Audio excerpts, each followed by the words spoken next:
រៀបការ7ឆ្នាំមិនដែលដេកផ្ទះជាមួយគ្នាសោះឡើយគ្រាន់តែប្តីស្លាប់ភ្លាមប្រពន្ធប្រញាប់រត់ទៅបើកលុយធានារ៉ាប់រង800លានវ៉ុនតើនេះជាគ្រោះថ្នាក់លងទឹកធម្មតាឬក៏ជាការរៀបចំសម្រាប់ដើម្បីយកលុយដែលរៀបចំឡើងយ៉ាងសាហាវឃោរឃៅរបស់ស្ត្រីដែលជាប្រពន្ធ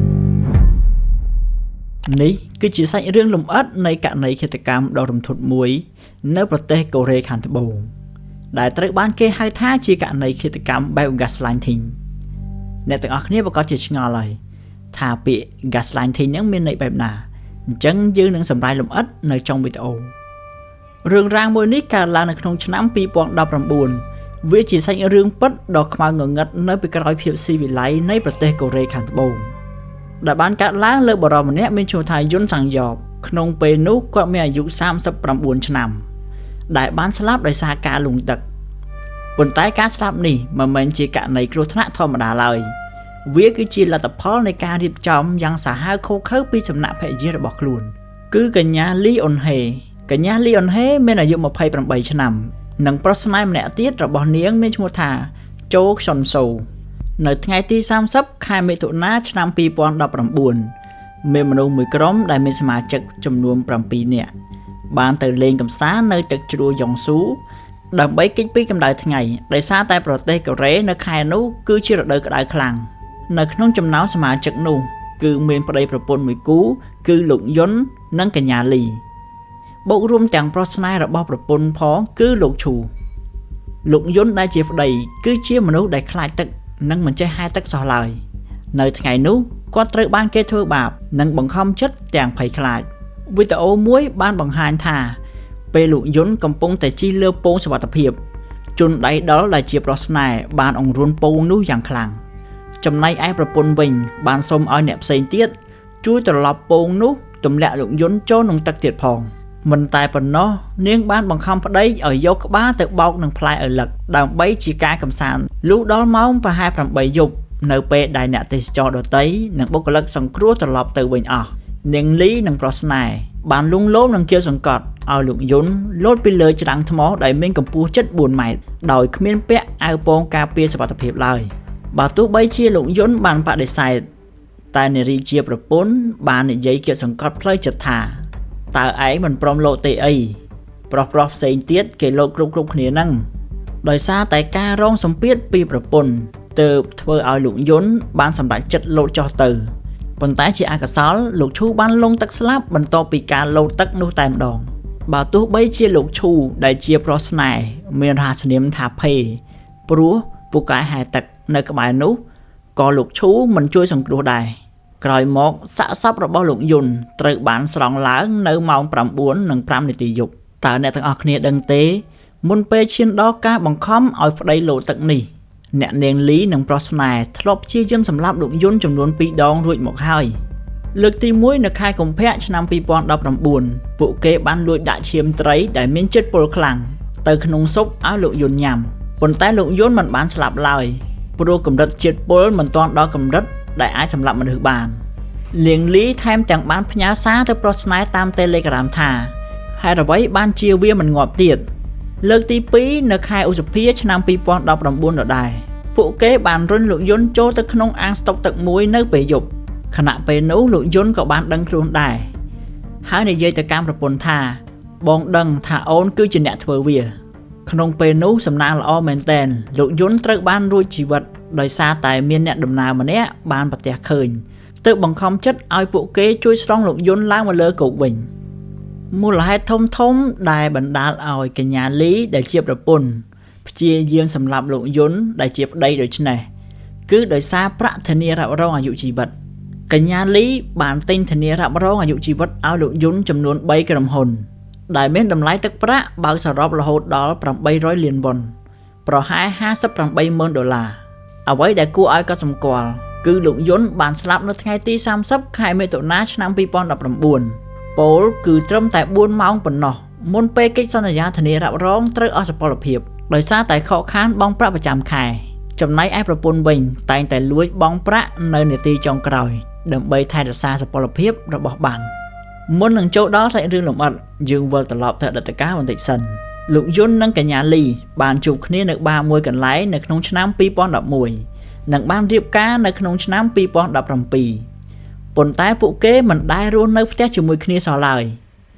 លោកយុនគឺជាប្តីគាត់គឺជាអ្នកស្រាវជ្រាវដែលមានប្រាក់ខែខ្ពស់ប្រហែលជា 4.5 លានវ៉ុនឬស្មើនឹង$3,000ក្នុងមួយខែនិងមានប្រាក់សន្សំប្រហែលជាង300លានវ៉ុនមុនរៀបការទៀតផងប៉ុន្តែអ្នកនាងលីដែលជាប្រពន្ធបានបោកប្រាស់និងប្រើប្រាស់វិធីសាស្ត្រ gaslighting ដើម្បីគ្រប់គ្រងផ្លូវចិត្តឬបង្ខំឲ្យជនរងគ្រោះវង្វេងវង្វាន់ធ្វើឲ្យលែងមានទំនុកចិត្តលើខ្លួនឯងនិងត្រូវស្ដាប់បង្គាប់នាងគ្រប់យ៉ាងអ្នកនាងលីតែងតែប្រើប្រាស់ពាក្យផ្អែមល្ហែមផងឬការខឹងសម្បានិងស្រែកកំហកផងដែលធ្វើឲ្យលោកយុនដែលជាប្តីភ័យស្លន់ស្លោនិងមិនអាចសម្រេចចិត្តអ្វីបានដោយខ្លួនឯងក្រៅពីការធ្វើតាមចិត្តនាងដើម្បីជៀសវាងនៃការឆ្លោះគ្នានាងបានប្រើវិធីសាស្ត្រសន្យាថានឹងមករស់នៅជួបជុំជាមួយគ្នាធ្វើជានុយដើម្បីបោកប្រាស់យកលុយរបស់លោកយុនឲ្យអស់ពីខ្លួនមុនពេលស្លាប់លោកយុនបានធ្លាក់ខ្លួនក្ររហូតដល់ថ្នាក់គណនីធនាគាររបស់គាត់នៅសល់មិនដល់ 10,000 វ៉ុនឡើយប្រហែល$7និងត្រូវសុំលុយមិត្តភ័ក្តិរួមការងារចំនួន 3,000 វ៉ុនដើម្បីទិញមីកញ្ចប់និងទឹកពិសាហើយដើរពាក់ស្បែកជើងដែលកញ្ចាស់និងដាច់រហែកនៅពេលខ្លះលោកយុនគាត់ថែមទាំងធ្លាប់គិតចង់លក់ក្រលៀននិងចង់ធ្វើអត្តឃាតថែមទៀតផងនៅក្នុងកំណត់ហេតុចុងឆ្នាំ2018លោកយុនបានសរសេរថាប្រពន្ធរបស់គាត់មិនមកចូលរួមបុណ្យសពគាត់ទេព្រោះនាងតែងតែរវល់ជានិច្ចរឿងរ៉ាវនេះត្រូវបានលាតត្រដាងឡើងវិញបន្ទាប់ពីកម្មវិធីស៊ើបអង្កេតរបស់ទូរទស្សន៍ SBS បានយកករណីនេះមកផ្សាយនៅក្នុងឆ្នាំ2022ព្រោះក្រុមហ៊ុនធានារ៉ាប់រងបានបដិសេធមិនព្រមបើកលុយឲ្យអ្នកនាងលីដោយសារការសង្ស័យជាការបោកប្រាស់ហើយអ្នកនាងលីថែមទាំងហ៊ានប្តឹងក្រុមហ៊ុនធានារ៉ាប់រងថែមទៀតផងក្រោយពេលបានផ្ទុះរឿងរ៉ាវកើតឡើងនាងលីនិងប្រុសស្នេហ៍បានព្យាយាមរត់គេចខ្លួនអស់រយៈពេល4ខែទើបត្រូវបានចាប់ខ្លួននៅខែមេសាឆ្នាំ2022នៅក្នុងខែកញ្ញាឆ្នាំ2023តុលាការកំពូលបានសម្រេចចិត្តផ្តន្ទាទោសកញ្ញាលីឲ្យជាប់ពន្ធនាគារអស់មួយជីវិតនិងប្រុសស្នេហ៍របស់នាងឲ្យជាប់ពន្ធនាគាររយៈពេល30ឆ្នាំតុលាការបានសន្និដ្ឋានថាពួកគេបានធ្វើអត្តឃាតលើលោកយុនដោយចេតនាតាមរយៈការមិនព្រមជួយសង្គ្រោះក្នុងនាមជាប្រពន្ធនិងជាអ្នករួមដំណើរបើទោះបីជាដឹងថាជនរងគ្រោះមិនចេះហែលទឹកនិងកំពុងលង់ទឹកស្លាប់ក៏ដោយនៅខែមេសាឆ្នាំ2025តុលាការនិងគ្រួសារក៏សម្រេចចិត្តលុបចោលអាពាហ៍ពិពាហ៍រវាងលោកយុននិងកញ្ញាលីផងដែរព្រោះវាជាអាពាហ៍ពិពាហ៍ដែលកើតឡើងដោយការកេងប្រវ័ញ្ចតែម្ខាងតែប៉ុណ្ណោះហើយនេះគឺជារឿងរ៉ាវដ៏គួរឲ្យខ្លោចផ្សាដែលបង្ហាញពីគ្រោះថ្នាក់នៃការរងឥទ្ធិពលបំភាន់ផ្លូវចិត្តដែលហៅថា gaslighting ធ្វើឲ្យមនុស្សម្នាក់បាត់បង់សតិសម្បជញ្ញៈក្នុងការការពារខ្លួនឯងនិងត្រូវបានគេកេងប្រវ័ញ្ចតាំងពីទ្រព្យសម្បត្តិរហូតដល់បាត់បង់ជីវិតយ៉ាងអយុត្តិធម៌ពេលនេះខ្ញុំមកបញ្យល់ប្រាប់អ្នកទាំងអស់គ្នាអំពីពាក្យ gaslighting ហ្នឹងមានន័យថាម៉េចនេះគឺជាទម្រង់នៃការបំភាន់ស្មារតីឬការរៀបចំចិត្តសាស្ត្រដែលមនុស្សម្នាក់ព្យាយាមធ្វើឲ្យមនុស្សម្នាក់ទៀតមានការសង្ស័យលើខ្លួនឯងសង្ស័យទៅលើការចងចាំលើការពិតឬសូម្បីតែសង្ស័យលើសុខភាពផ្លូវចិត្តខ្លួនឯងផងដែរខាងក្រោមនេះជាសញ្ញាសម្គាល់ទូទៅនៃ gaslighting ឃ្លាដែលពួកគេឧស្សាហ៍ប្រើអ្នកដែលធ្វើ gaslighting ភាគច្រើនពួកគេប្រើបច្ចេកទេសបំបែកការពិតតាមរយៈពាក្យសម្ដីទាំងនេះបដិសេធការពិតដូចជាខ្ញុំមិនដែលនិយាយឬធ្វើរឿងហ្នឹងទេឯងសរមៃខ្លួនឯងទេដឹងបើទោះបីជារឿងនោះមានផុសតាងក៏ដោយ 2. ធ្វើឲ្យរឿងធំទៅជាតូចឧទាហរណ៍រឿងប៉ុណ្ណឹងសោះឯងគិតច្រើនដែរឯងនេះរំភើបឬខឹងលឿនពេកហើយ 3. បង្វែរកំហុសឧទាហរណ៍ថាបើឯងមិនធ្វើបែបហ្នឹងខ្ញុំក៏មិនធ្វើចរិតបែបហ្នឹងដាក់ឯងដែរវិធីសាស្ត្រនេះគឺចង់ទម្លាក់កំហុសឲ្យជនរងគ្រោះវិញ 4. ប្រើពាក្យផ្អែមល្ហែមដើម្បីបិទបាំងដូចជាដែលខ្ញុំនិយាយឬធ្វើដាក់ឯងគឺមកពីខ្ញុំស្រឡាញ់និងបារម្ភពីឯងតើចំពោះផលប៉ះពាល់លើជនរងគ្រោះវិញម្ដងប្រសិនបើជួបប្រទះនៅហេតុការណ៍នេះរយៈពេលយូរមិនថានៅក្នុងទំនាក់ទំនងស្នេហាគ្រួសារឬកន្លែងធ្វើការឡើយវាធ្វើឲ្យជនរងគ្រោះបាត់បង់ទំនុកចិត្តលើខ្លួនឯងទាំងស្រុង នឹងតែងតែបន្ទោសខ្លួនឯងជានិច្ចដូចជាតែងតែសុំទោសបើទោះបីជាខ្លួនឯងមិនធ្វើខុសមានអារម្មណ៍ថាខ្លួនឯងគិតច្រើនពេកឬឈួតដោយអ្វីដែលគេនិយាយមែនគោលបំណងធំបំផុតរបស់អ្នកធ្វើ gaslighting គឺដើម្បីចង់គ្រប់គ្រងអំណាចនិងចង់ធ្វើឲ្យជនរងគ្រោះបាត់បង់ទំនុកចិត្តលើខ្លួនឯងរហូតត្រូវពឹងពាក់លើការសម្រេចចិត្តឬពាក្យសម្ដីរបស់ពួកគេទាំងស្រុងចង់បញ្ចប់នៃសាច់រឿងរ៉ាវដ៏ខ្លោចផ្សារបស់លោកយុនមិនមែនជាសំណុំរឿងក្តីឃាតកម្មធម្មតានោះទេ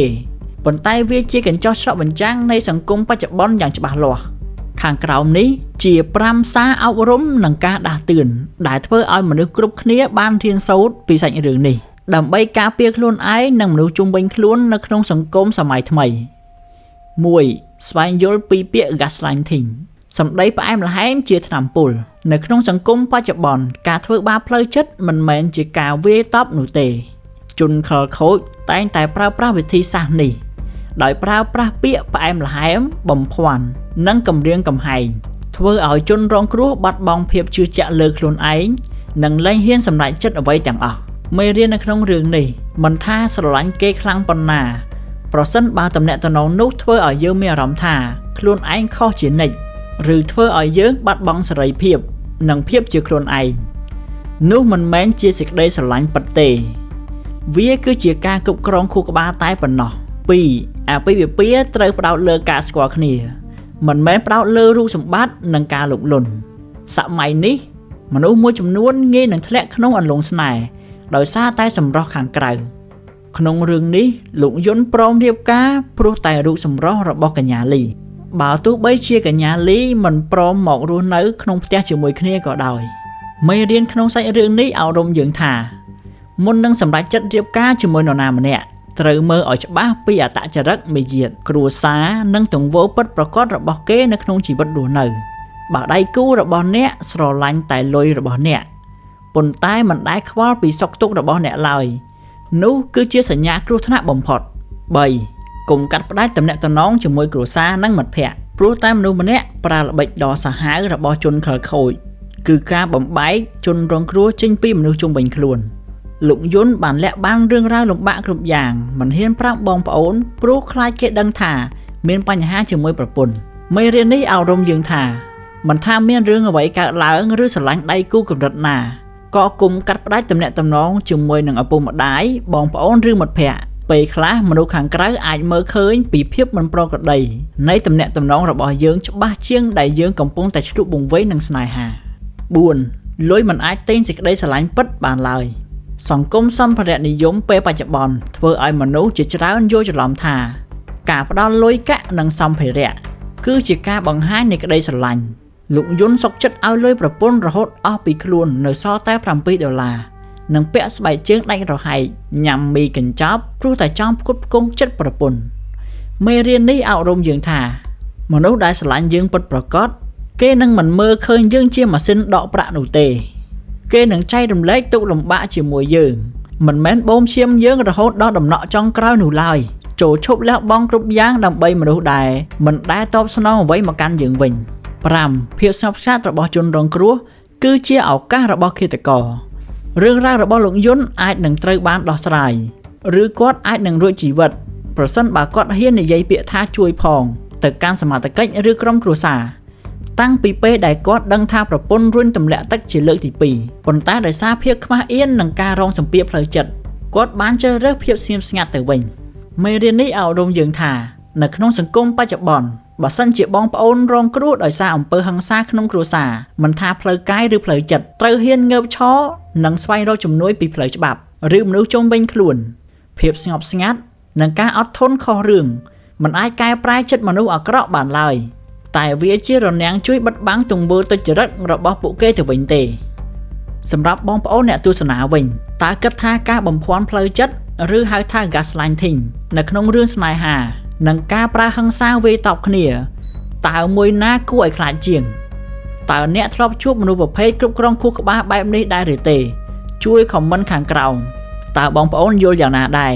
មនុស្សស្រីម្នាក់សុកចិត្តឈរមើលប្តីលងទឹកស្លាប់នៅចំពោះមុខដើម្បីតែលុយធានារ៉ាប់រងហើយតុលាការបានកាត់ទោសជាប់គុកអស់មួយជីវិតតើទោសគុកមួយជីវិតនេះ សមល្មមនឹងទង្វើញងខ្នងរបស់នាងដែរឬទេឬគួរតែមានទោសឲ្យធ្ងន់ជាងនេះសាក comment យោបល់បងប្អូននៅខាងក្រោមវីដេអូនេះហើយជាចុងក្រោយអរគុណសម្រាប់ការចូលរួមទស្សនាជួបគ្នានៅវីដេអូក្រោយ